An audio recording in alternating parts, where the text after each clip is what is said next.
He woke before the sun, the way he always did when something inside him refused to rest. The room was quiet.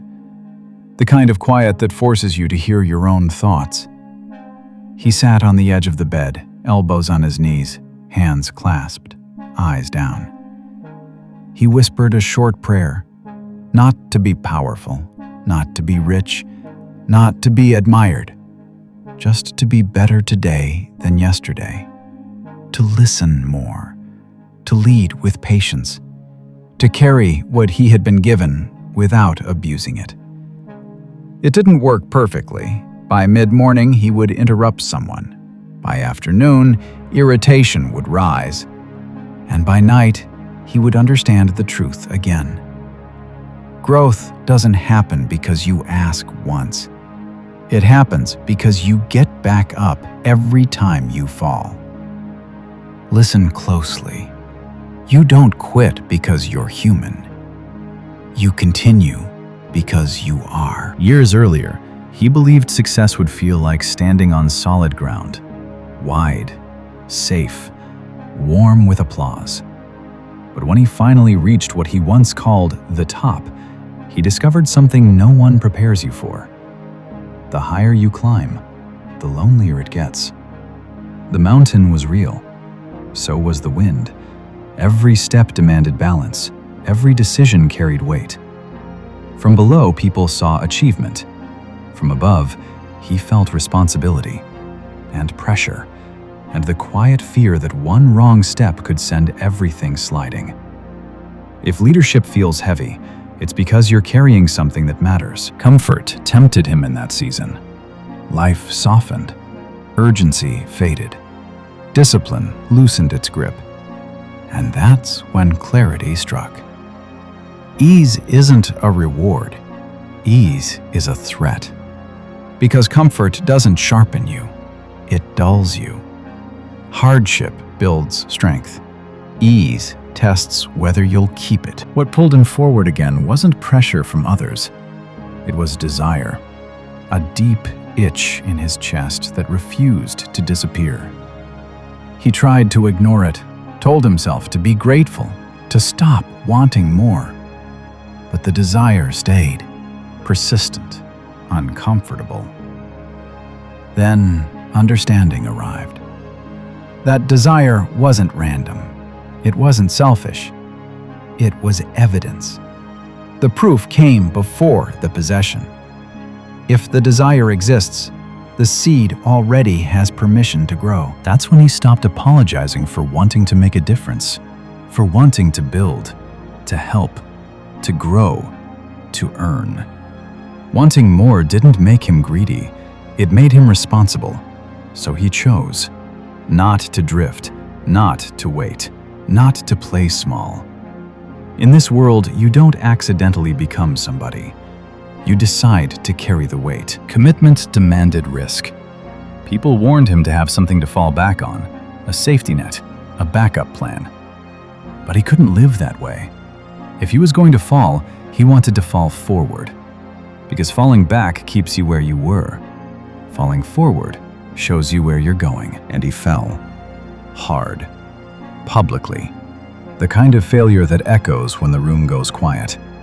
The kind that makes you question whether the voice calling you forward was real or reckless. There were nights he stared at the ceiling again. Same quiet, different weight. He wondered if consistency was worth the cost, if discipline would ever pay off, if getting back up was brave or foolish. But something inside him refused to surrender, not because he was confident, because he was committed. History doesn't remember how many times you tried. It remembers what finally worked. Failure wasn't a verdict. Failure was feedback. So he failed forward. Again, and again, and again. Eventually, he stopped waiting for motivation. Motivation fades. Discipline remains. He built small goals, daily goals, simple goals. Some days the goal was progress. Some days the goal was patience. Some days the goal was simply not reacting when tested. Don't underestimate small goals. They train you to finish. Consistency stacked quietly. No applause, no celebration, just repetition. Work.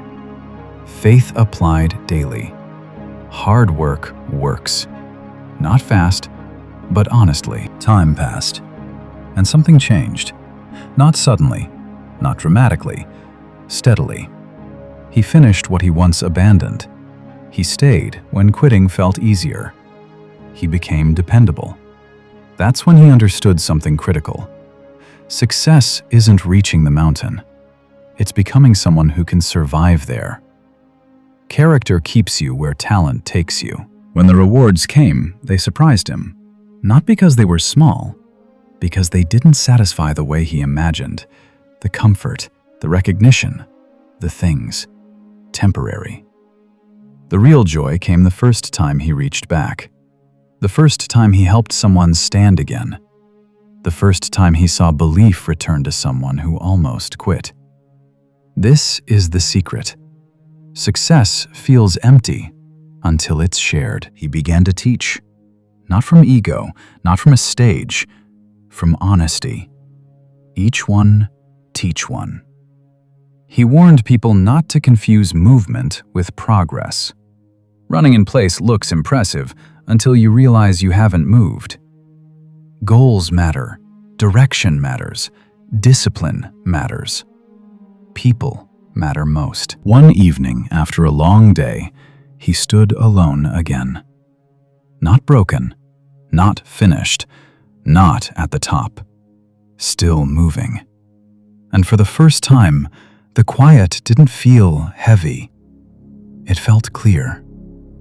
You don't take any of this with you. Not the money, not the titles, not the possessions. What remains is what you gave. The courage you modeled, the hands you lifted, the lives you changed. So keep going.